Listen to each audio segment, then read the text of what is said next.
Graça e paz, meu irmão, gratidão damos a Deus por vivermos esse novo dia em nossas vidas. 26 de junho de 2025, a nossa meditação estará em Salmos 22, no livro de Salmos 22, versículo 1. Nele diz assim: Deus meu, por que me desamparastes? Porque te alonga das palavras do meu bramido e não me auxilias. Vemos aqui rapidamente um Salmos direcionado em tese por alguém que se sente abandonado e que o Senhor acaba se afastando dele. Mas o interessante desse Salmo inicialmente, e aí dentro dos estudiosos eles consideram isso aqui um salmo messiânico, porque de fato, quando a gente está lendo, a gente consegue ver nele, vamos dizer assim, a retratação da caminhada de Cristo, principalmente ali quando ele está sendo martirizado, né? Ele está sendo crucificado.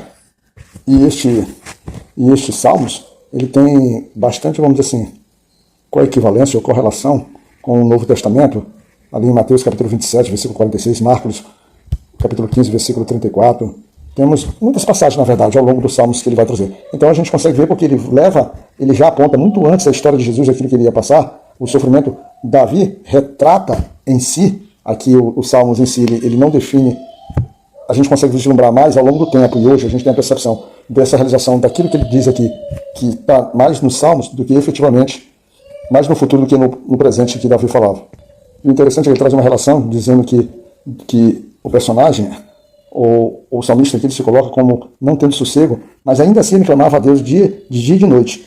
E também mais interessante ainda é que ele traz ao longo dos Salmos que os seus antepassados, os seus pais, eles tiveram toda a confiança nesse Deus, a que ele clamava, e eles foram, vamos dizer assim, tiveram respostas do Senhor. Mas no versículo 6 ele diz assim: mas eu sou verme e não homem, é o próprio dos homens e desprezado do povo, trazendo muito claramente a própria figura de Cristo que foi desprezada ali pelo povo na sua caminhada cristã, na sua manifestação de fé. Mas diferentemente do que ele está falando, quando chega nele, ele vai e diz que ele é tão verme a ponto de, por exemplo, ter sido desprezado, ter sido, vamos dizer assim, negado até mesmo entre o povo. Além dele ser, vamos dizer assim, desamparado pelo seu pai, desamparado por Deus, ele está sendo desamparado aqui pelo povo. Ou seja, quando você olha esses salmos, você vê claramente a caminhada de Cristo. O salmista aqui nesse cenário, descrevendo um futuro que ele mesmo desconhecia, mas retratando para si essa história, ele traz que os inimigos eles se fortaleciam contra ele. No versículo 2 diz assim: muitos touros me cercaram, fortes touros de Bazã me rodearam, habitam contra mim suas bocas como um leão que despedaça e que ruge. Ou seja, ele está a ponto de ser tragado, a ponto de ser devorado.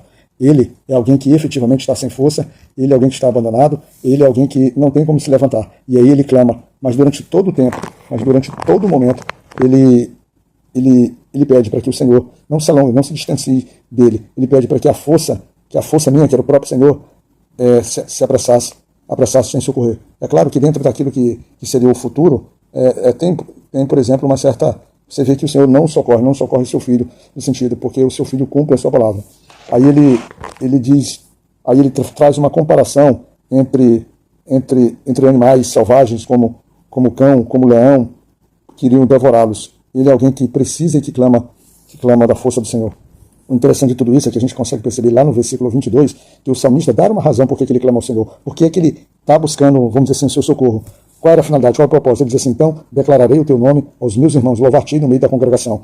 Ele quer testemunhar, ele quer congraçar, ele quer viver a plenitude no meio de seus irmãos. Ele quer levar dentro da grande congregação os louvores. Ele quer pagar os votos perante os que eu temo. Quem teme o Senhor, teme aquele que irá socorrê-lo. Para finalizar, o salmista traz que todas as nações, toda a terra, todos deverão ser convertidos ao Senhor, e todas as gerações das nações adorarão perante a sua face, porque ele classifica que o reino do Senhor, ele diz que o Senhor domina entre as nações. Ele afirma também que todos os grandes da terra comerão e adorarão, todos os que descem ao pó, ou seja, todos aqueles que morreram também se prostrarão. E ele diz que uma semente se virá, ou seja, o povo ele se virá a falar do Senhor de geração em geração. E por fim, a sua justiça será anunciada ao povo que nascer por quanto ele o fez, ou seja, continuará sendo anunciado para o seu povo. O salmista, o mais importante então disso aqui é que ele vai clamando entre súplicas, ele vai falando sobre a questão do abandono, mas ao tempo todo ele vai confiando e dizendo que, trazendo pontos de referência, pontos de confiança na sua própria história, no seu próprio povo. Porque o Senhor, ele é digno, ele é perfeito, ele é fiel. Graça e paz, que Deus possa estar contigo e nos cuidar, meu irmão.